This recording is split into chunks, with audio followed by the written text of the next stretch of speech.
All right, guys, let's just get this out of the way right now. Ryan Coogler's Sinners is an awesome movie. Why is it so awesome? Up next at Mark at the Movies.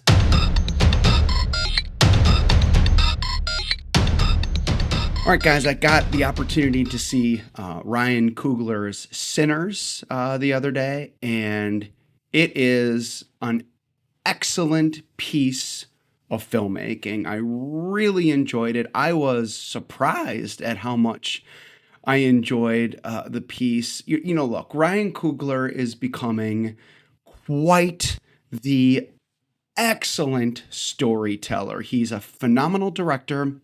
He's a phenomenal writer. He understands what it means to have story and character and consequences and what it means to up the ante on things. He is an excellent filmmaker. So Sinners, starring Michael B. Jordan in a dual role here. Now, if you're watching this video and you haven't seen the film, I will be diving into some spoilers. So spoiler alert right away. Nothing too crazy, but I want to be clear about that. So Michael B. Jordan in a double role, and it's not one of these. He plays twins, and they're twins, Smoke and Stack, and it's not crazy twins where one is over the top and the other one is really shy. It's subtle. It's subtle, and it really works really well.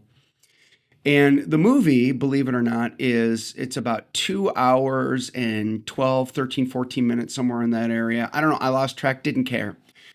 And it is a slow burn horror film. And usually that means, uh-oh, for horror films. Not this one, y'all. The first hour and 10 minutes is all world building. It's getting to know the characters and figuring it out, setting up the premises. It's set in 1932, so lots of cool set pieces and colors. Oh, the color palette in this film is spectacular, whether it's in a little church or it's outside at night, or whether they're driving through cotton fields and the sky.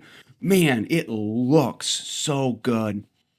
And Ryan Coogler really has a knack and an eye for where to set the camera up, whether it's a tracking shot or whether the shots are underneath.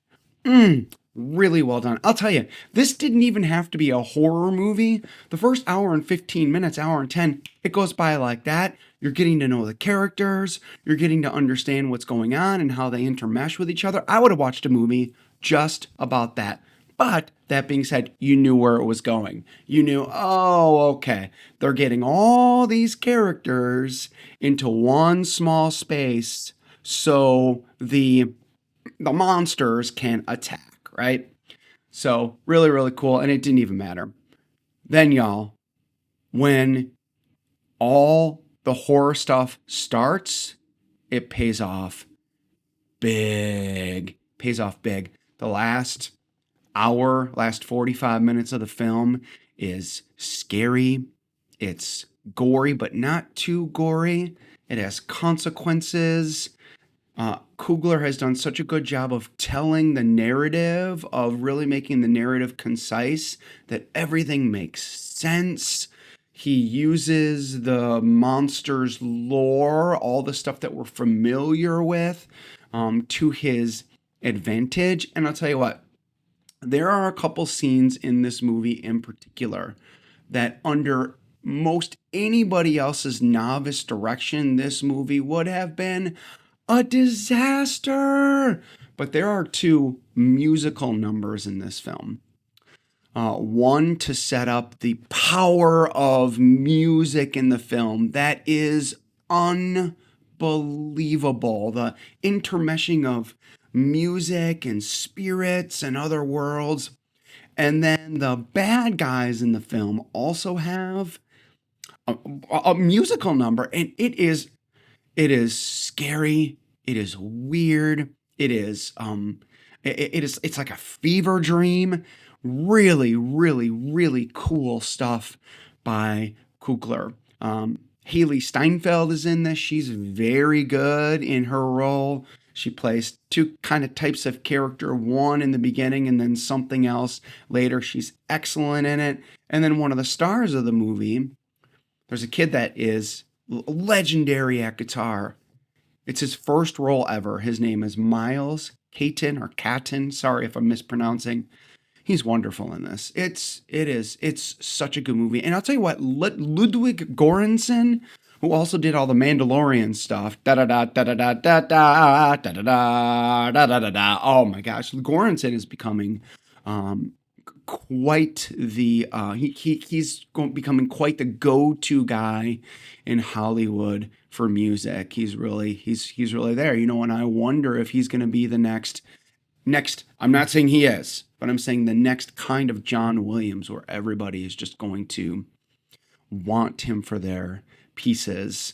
The whole cast is great in this. If I would say that there was any negatives to it, I would say, there's one other thing I want to get to before the negatives. Is that what Ryan Coogler does do really, really well most in this piece is you don't know if this piece is cultural appropriation, which he does really, really well in it. You don't know if it's a piece about music.